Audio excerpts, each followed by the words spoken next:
Chili. Ready?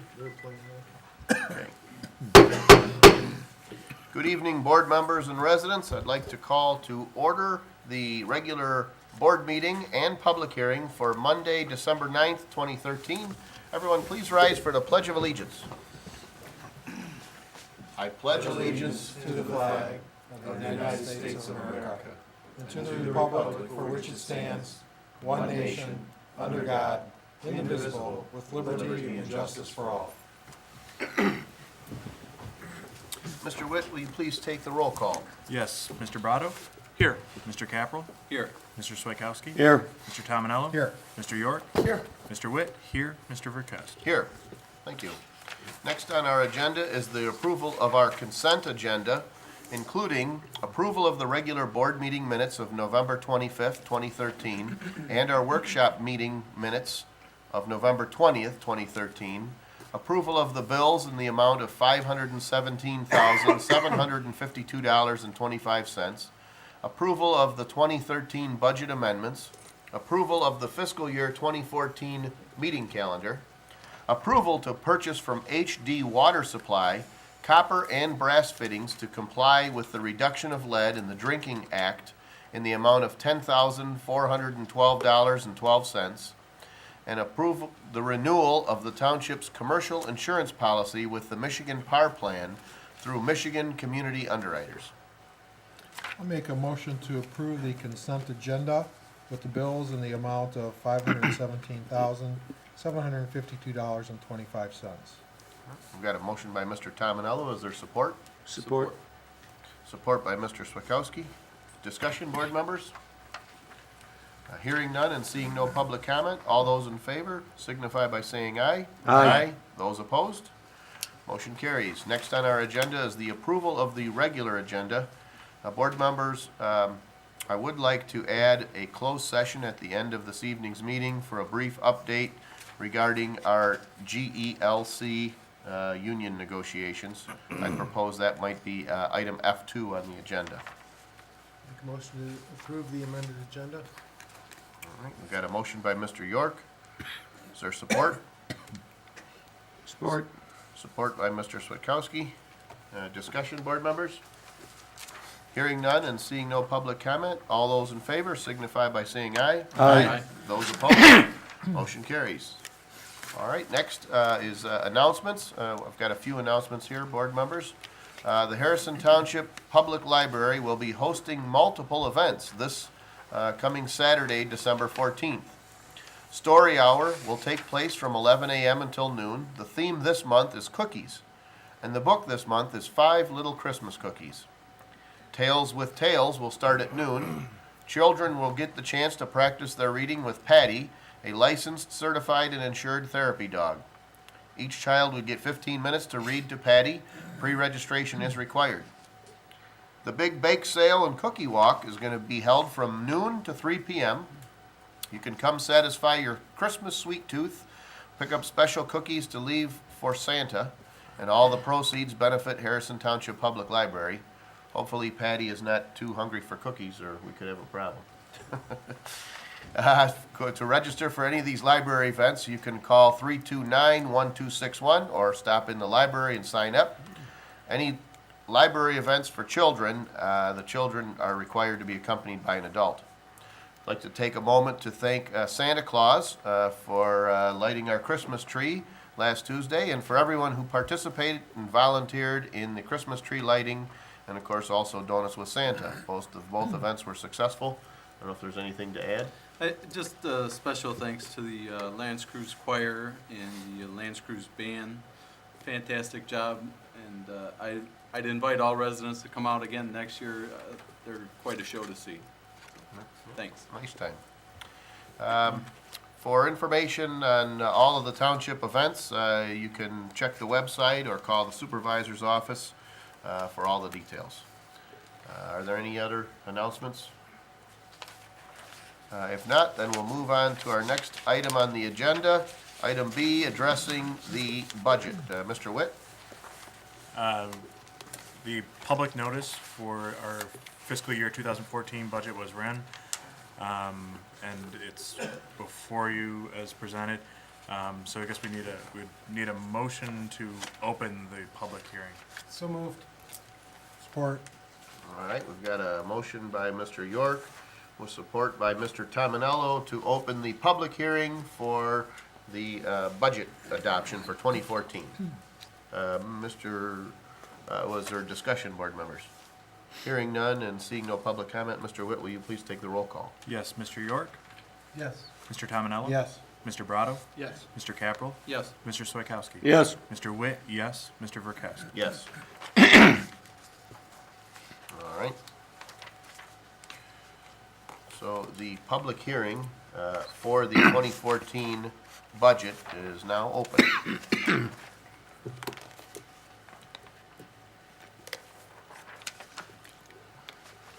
And as you mentioned, that budget was, the highlights of the budget was published in the Macomb Daily. Yes. All right, so we've satisfied that requirement. Make a motion to close the public hearing.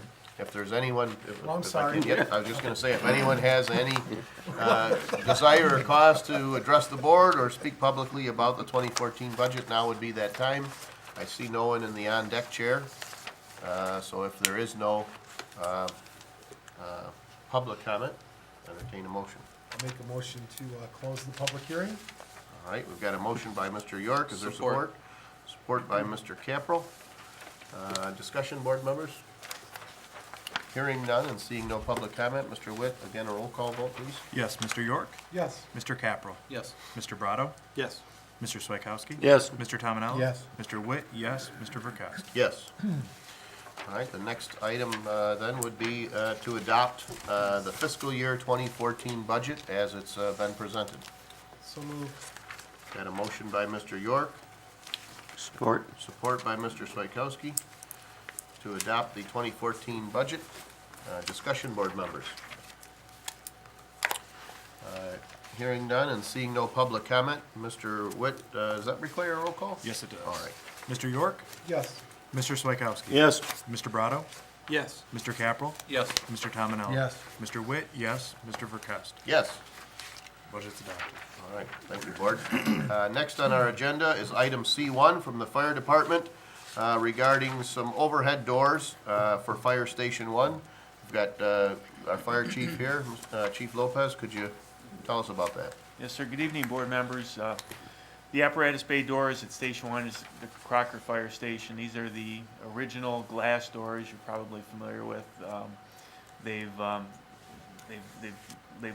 served us very well. They've lasted a long time. They're over 40 years old now. Given our budget situation, we've tried to get as many years of service out of them as possible.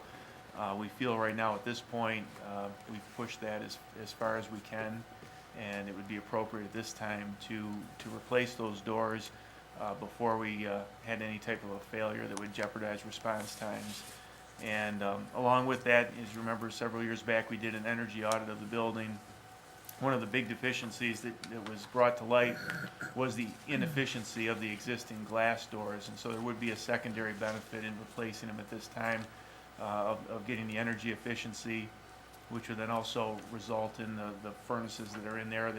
That they're quite old as well, but we hope that would they would be working less, and we'd be able to get a few extra years out of those furnaces and not have to replace them as well. So with that, we went out and solicited quotes for new doors, and received 3 quotes back that are included in your board packet.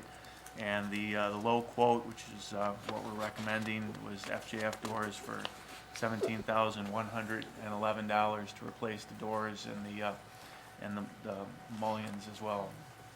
All right. So I know you'd mentioned these new doors should be more energy efficient. Yeah, absolutely. These are the doors that were recommended in the energy audit, the 2-inch thick doors. They would have one full-size pane of window glass going across the width of the door. Okay. And there have been times when the doors do stick or hang up during the cycling process, so there's some concerns there. It's probably time to get them replaced. Absolutely. Yeah.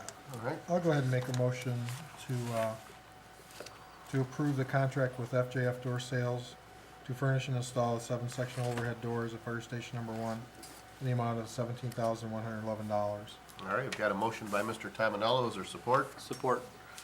All right, support by Mr. Brado.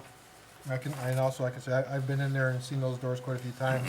I think 17,000 is a bargain, and I think you're gonna make a lot of that up in your, efficient energy, revamping. I think that's gonna make a big difference. Yep. And it's worth noting, FJF Door Sales was substantially less than the other suppliers, so clearly a very competitive supplier for this work, so. But we've had work done by them before, and it's been satisfactory, so I'm not fearful that it's a quality issue. Any other discussion, board members? Hearing none and seeing no public comment, we have a motion by Mr. Tominello with support by Mr. Brado to approve a contract with FJF Door Sales to furnish and install sectional overhead doors at Fire Station Number 1 for the amount of $17,111. All those in favor signify by saying aye. Aye. Aye. Those opposed? Motion carries. Thank you, board members. Thank you. Next on the agenda, item D1, regarding the building official. Board members, you may recall this item was on the agenda 2 weeks ago. At the time, we had anticipated the retirement of our building official. I think originally when this was submitted, his planned retirement was November 30th.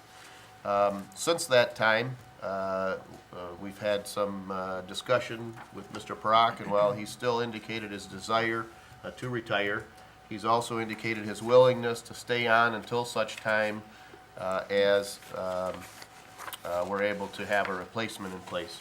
Because it is a very key position, and Mr. Parak served for over 8 years in that position, he's got a lot of experience and knowledge about the operation of the department, and because of that, it's certainly a bonus for us to have him around until such time as he can have an orderly handoff to the replacement.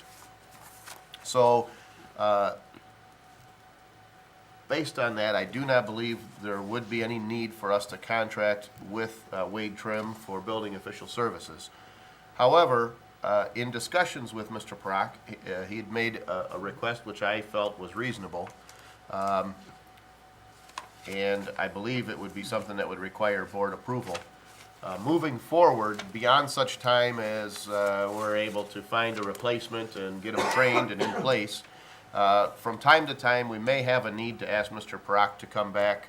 There are cases where he's represented or participated in litigation against the township, and he's certainly been a key part of all of our the work we do with FEMA and flood plain work. So he'd asked, and I'd indicated that I thought the board would be willing, and I was going to ask this board to make a motion to authorize us to continue a relationship with him on an hourly basis at his current rate, in the event that he needs to come back to work for the township on a short-time basis for information or to testify in a case or that sort of thing. So if the board is willing to do that, I'd be looking for a motion. So move. All right. Got a I was motion. trying to think how to word that. I think that's sufficient. I think we I like understand it. that. Take his salary, divide it by Listen, 2080, Yeah. that's his hourly rate. And if Exactly. he comes back, we say, well, we'll pay you that hourly rate in the event that we need you. And I appreciate that, his willingness to do that. So we've got a motion by Mr. Switkowski. Is there support? Support by Mr. York. Discussion, board members? Hearing none and seeing no public comment, all those in favor signify by saying aye. Aye. Those opposed, motion carries. Thank you, board. Next on the agenda is item E1. Board members, within the board packet, I had a letter, a resolution, as well as an interlocal agreement.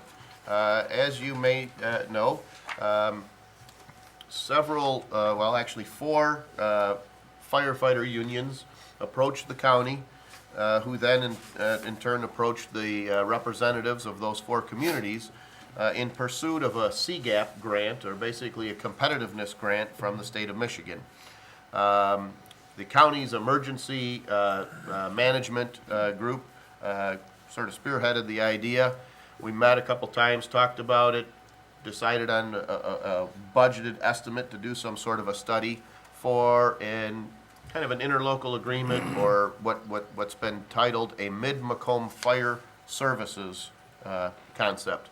This would involve, the concept involves basically from Hall Road to 14 Mile Road and from DeQuinder to Lake St. Clair.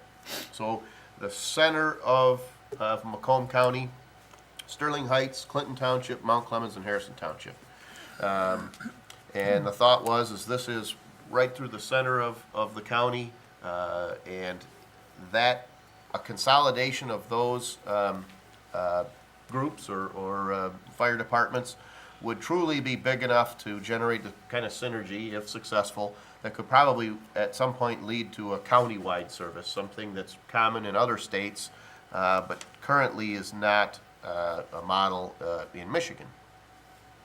So we looked at a couple different ways of how to do it, some studies that were done with other communities. You may recall that when we talked to Mount Clemens to do something similar, we called in SEMCOG, and at the time SEMCOG had gone through a certain level of studies as a part of the services that they provide, and once we saw there were some savings, they proposed that we go out to a firm like this that specializes in this.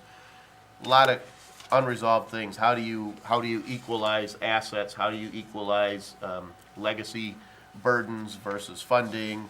You know, what's the mechanism by which you make all this a common entity? So they proposed that we contract with a firm to do that. So basically what the county and these departments and these communities we've all collectively seen is the same thing that SEMCOG recommended. The cost for a study such as this at the high end was estimated to be $200,000. We applied for a grant. We received the grant. It's a 25% grant, so meaning that 75% of the funding needs to come from the participants of the grant. We set up a cost breakdown whereby 10% of that would come from the county, 10% of that would come from the firefighter unions, and the balance of the 80% of that match would come from the municipalities. Then, if we take that 150,000 minus the 20%, we're left with 120,000. That 120,000 was further divided by the 4 participating communities by an average of population and state equalized value of land. So you look, say maybe we have 10% of the population of that segment and 12% of the state equalized value, well, our share would be 11%. That was how it was equalized. We went through that process, came up with a funding for each unit, and then finally, the county agreed to kind of be the head of this project. Certainly it involves each community, but kind of take the lead on this. They drafted the interlocal agreement that's in your board packet, and then they'd asked each union to vote on and approve it, and then each of the 4 municipalities to pass a resolution in support of it. So ultimately, the action that's before us today is to pass the resolution. And by doing so, we're authorizing the execution of the interlocal agreement, and that interlocal agreement comes with our share of the funding, which would be, at this point, $12,932.72. What the county has asked for is for everyone to pass the resolution. We pass that on to the state to finalize the grant, and then within a month's time, actually produce the funding. The county doesn't want to be in the position of authorizing, accepting the grant, and not having the funding. So they've asked us to pass the resolution by January 24th, and then provide the funding by February 24th that supports this. Then at that time, they'll go out for requests for proposal, and we'll go through the process of securing a firm to do the work. The resolution that you're being asked to pass today reads as follows. Whereas in the current economic climate, governmental entities at all levels are facing unprecedented financial challenges that are threatening to compromise or eliminate the delivery of core public services. And whereas to meet these challenges and assure the continued delivery of public services to residents and businesses, governmental agencies must be innovative and efficient. And whereas one means to achieve both innovation and efficiency is through intergovernmental cooperation, which dissolves artificial boundaries that lead to wasteful duplication of services and creates an environment conducive to economies of scale. And whereas recognizing that through study and dialogue, the most beneficial innovations and efficiencies can be identified and exploited, it is imperative that governmental agencies engage one another at this critical time. And whereas, in cooperation with Macomb County and neighboring municipalities, it is reasonable to believe that we can identify ways to improve service while reducing costs through consolidation of fire services. And whereas it is with this purpose in mind that the Charter Township of Harrison lends its support to studying the feasibility of consolidating fire service operations. And now therefore be it resolved that the Charter Township of Harrison supports studying the consolidation of fire service operations, and that the Charter Township of Harrison approves the interlocal agreement, CGAP Fire Interlocal Agreement, and authorizes the township supervisor and township clerk to execute the agreement on its behalf. Discussion, board members, or is there a motion? I'll make a motion to adopt a resolution as read, and then I have some comments. All right. We got a motion by Mr. Support. Swakowski with support by Mr. Tominello. All right, discussion? Mr. Chairman, going back where we did meet with the city of Mount Clemens in an attempt to form either a joint department contract or a district, the question was size. There was no doubt, even combining the two departments, that there was some savings. SEMCOG showed that, and they even stated at that time that if Mount Clemens wanted us to handle their service, that there was a cost attached to that, and that would take about 6 months. He says to go any further with that, like he mentioned, whether you went with Plant Moran or some other firm to study, mentioned that same figure, sometime about $200,000, and they said it could be as lengthy as up to a 2-year process. But if you look at it, the idea of this is you're combining, or the thought is of combining, two of the largest departments in the county outside of the city of Warren. And you would actually be, one of the biggest things that, I guess you have to look at is, like we keep hearing from the chief in the future, what if we need a aerial ladder? And we're looking from $700,000 to maybe up to $1 million for a piece of equipment and that. This study will, probably address it. This is the first time, I think, in probably 25, 30 years that it's moved forward. It's been attempted in the past, was involved in it in the past in the 80s. There was opposition, sometimes from political aspects, and sometimes from the men themselves. But, this is the first time where everybody's kind of looking at things have to change. Money's too tight. Everybody's looking, so it's something that I think, we've seen in the county where they consolidated dispatches. People are going to the county itself for dispatch, so, not only the savings of money, but what comes along with that is the improvement of service. There's been discussion that we would look at a couple of things. One is there are grant dollars available. If this study proves that there are savings and there is value in a consolidation of services, then there are grants that we can apply for to assist us in actually establishing this kind of a service. We also, the committee agreed, at least informally, that whatever mechanism we learn from this study that allows us to equalize, we want to make sure that mechanism is available for future communities. If we were to try to round up all 27 communities in Macomb County to do this, we think it would be probably too cumbersome. but if we can take, two townships, two cities, some smaller, some larger, it's a pretty good mix, it's a central area, pretty common layout and expectation of what our citizens have. And if we're able to do something here, it certainly could grow to something countywide. So I definitely think there's value in it, and I'm pretty excited about it, frankly. Any other discussion? The only thing I want to say is, this is something we've been talking about for a long time, and I think it's needed. I think it is the wave of the future. This gives us a really good base to look at, the economies of scale. This is going to expand those economies of scale. It's going to give us the leverage for communities together to realize the savings. So I'm excited as well. I think we're going to be very surprised, and maybe we're going to be a model for the rest of the state.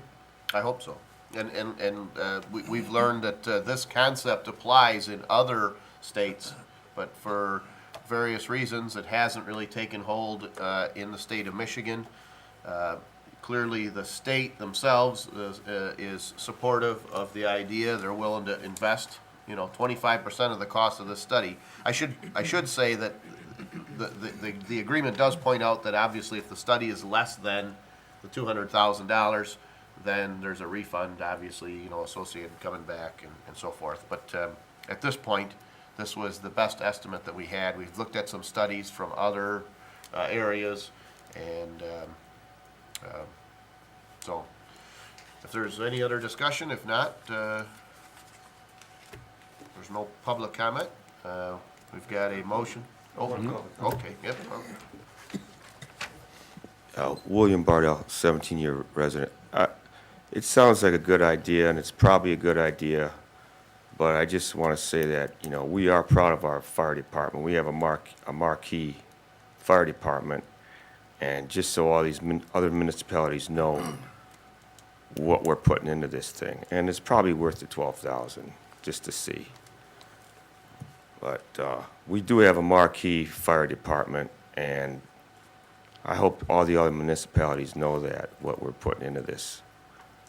Thanks. Thank you. Seeing no other public comment, we'll close the floor for public comment, move back to board comment. It's also worth noting that 2 of the 4 unions have already voted to support this. So, this isn't just... City of Sterling Heights is voting next week. Okay, yep. It's not just something being, the original idea was actually brought forward from the unions. Certainly, we've talked about it in the past on a smaller level, so, I've got high confidence that at least the study is gonna happen. I don't wanna predict what the study is gonna say. I mean, it's hard to imagine that there won't be savings, but, we've been pretty adamant at least in the Mount Clemens study, or, the time that we spent looking at it, that certainly I like the idea of improving services, but if I can save, I think at this point, based on our economy, that's my primary motivator. Any other comments? Hearing none, we've got a motion by Mr. Swakowski with support by Mr. Tominello to adopt the resolution regarding the adoption of or the execution of the CGAP Fire Interlocal Agreement, which does come with a cost of $12,932.72. And Mr. Witt, will you please take the roll call? Yes. Mr. Swakowski? Yes. Mr. Tominello? Yes. Mr. Brado? Yes. Mr. Capel? Yes. Mr. York? Yes. Mr. Witt, yes. Mr. Verkest? Yes. Resolution's adopted. Excellent. Thank you, Board. Next on the agenda is public comments. We'll open up the floor for public comments for 5 minutes per person. And then after that, we will be going into a closed session regarding union negotiations. Thank you. William Bardell, 17-year resident. I just want to at this time wish everybody a Merry Christmas and a Happy New Year, and thank you for your service to the community, everybody. And I want to talk a little bit about donating used things, maybe something in your garage. My charity of choice is the Purple Heart. You can, when they call you up, you just put the stuff on the front porch. They give you a receipt on your door, You can write that off on your taxes as a charitable donation, but it's the point of giving to your charity of choice. And also, if you do come in contact with a resident that maybe does have financial problems, or there are many services available. One that I've given to a friend of mine who he was in kindergarten with me in 1964. He fell on some hard times, and this organization is called Jewish Vocational Services, and they'll help you out. They'll go by your income, and it also has the Jewish Senior Services. The phone number for the Jewish Vocational Services is 248-592-2313. Again, it's 248-592-2313. If you're in dire straits or you need a little bit of help, they'll certainly help you out. And also, there's a senior resources number. It's 248-661-1836.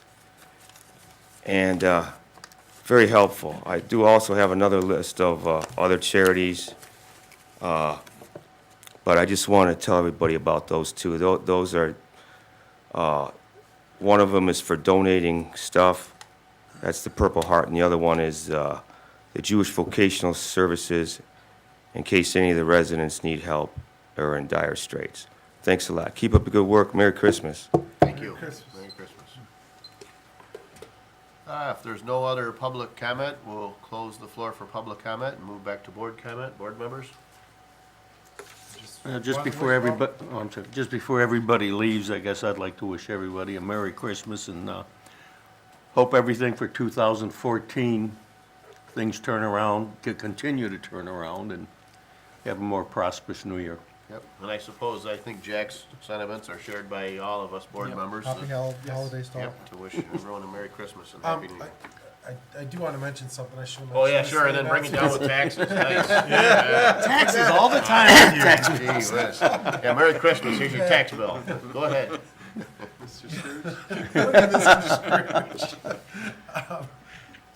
For those of you that put your tax bills in, the township will be shut down between the 24th and the 2nd, is it? What's that weekend? I know. Come back on the second. From the 24th through January 2nd.